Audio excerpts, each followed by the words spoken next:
Everything in this video is based on trusted, research-backed sources. If you'd like to dive deeper, check the description. I've linked all the studies there for you. You think every day thousands of thoughts, but do you know what happens to those thoughts? Your mind operates on two levels, the conscious and the subconscious. The conscious mind is rational. It analyzes, makes decisions, and filters reality through logic. The subconscious, on the other hand, is emotional, habitual, and infinitely more powerful. It doesn't question or argue. It simply accepts what you impress upon it and acts. This isn't philosophical fluff, it's neuroscience. In studies from Harvard and Stanford, brain scans have shown that up to 95% of your decisions, behaviors, and emotions are driven by subconscious programming. That means your day to day actions, what you say, how you react, even how your body heals, are influenced by what you've been telling your subconscious all along. For example, if you constantly say, I'm unlucky, your subconscious believes it. It filters the world to find evidence to match that belief.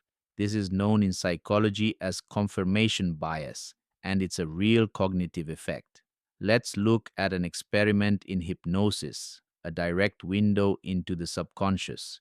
Psychologists have shown that in a hypnotic state, when a subject is told they are freezing cold, their body temperature can actually drop. When told they are burning hot, their skin can flush. Why? Because the subconscious bypasses logic. It believes what it's told no matter how irrational.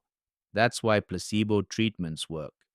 In a landmark study from the Journal of Neuroscience, patients who were given sugar pills, told they were painkillers, experienced actual relief. Brain scans showed activity in pain control centers, even though the pill was inert. The mind believed it, and the body obeyed. Now reverse that. If someone repeatedly thinks, I'm getting sick, or I can't succeed, the subconscious mind doesn't say, that's not true.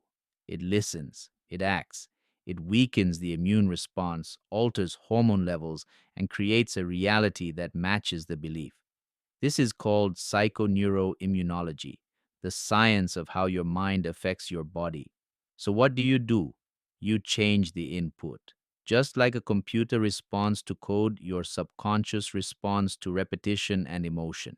Repeated emotionally charged thoughts create neurological pathways. This is Hebb's law in neuroscience. Neurons that fire together, wire together. You think it enough times, it becomes a mental habit. Eventually, it becomes your reality. Let's say you've spent years saying to yourself, I'll never be confident. That's a suggestion, and your subconscious has taken it seriously. But here's the kicker, you can overwrite it. Take the example of the young woman afraid to sing. She used to think, they won't like me, and she failed every audition.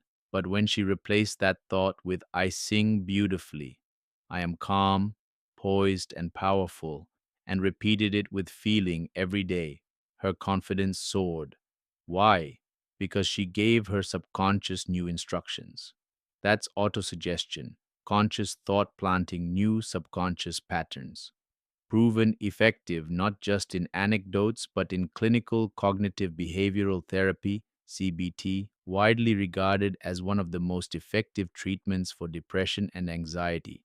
CBT teaches you to change the thoughts, so you change the emotions and behaviors. There's also the story of the man who said, I'd give my right arm for my daughter's health. His daughter healed, but a car accident later took his arm.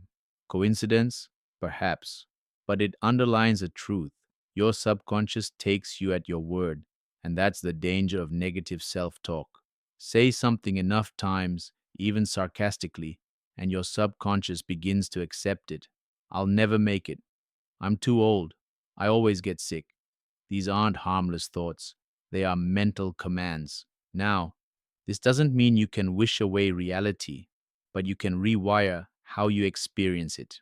In one study from Emory University, patients visualizing themselves healing after surgery recovered faster than those who didn't. They weren't just thinking positive, they were activating the brain's healing response through mental rehearsal. Athletes do this too. Olympians mentally practice winning runs hundreds of times before the event.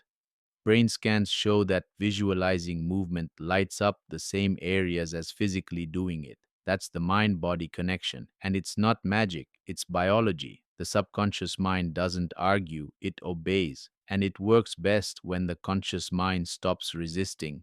That's why affirmations done during calm, drowsy, or meditative states are so powerful.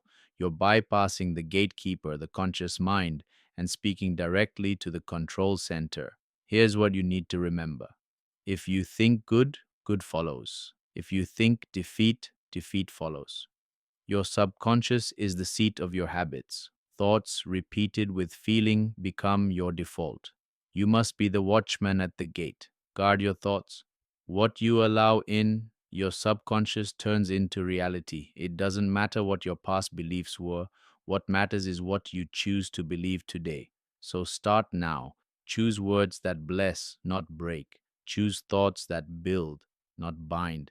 Feed your subconscious the truth of who you want to become, not who fear says you are. Even when negative thoughts keep repeating in your mind, don't fight them. Don't be afraid. Just let them pass, like clouds drifting across the sky. But when the thought reaches its peak, speak firmly to yourself. I can defeat this. I can overcome this. Every time those negative patterns appear, don't panic. Instead, train yourself to end each one with that declaration: I can defeat this. Your subconscious mind hears it, it accepts it, and over time, what once felt heavy and overwhelming will start to shift. That negative spiral will begin to transform almost magically into strength, clarity, and positive outcomes. Because in the end, you are not a victim of your mind, you are its master. And when you finally believe that, nothing can stop you,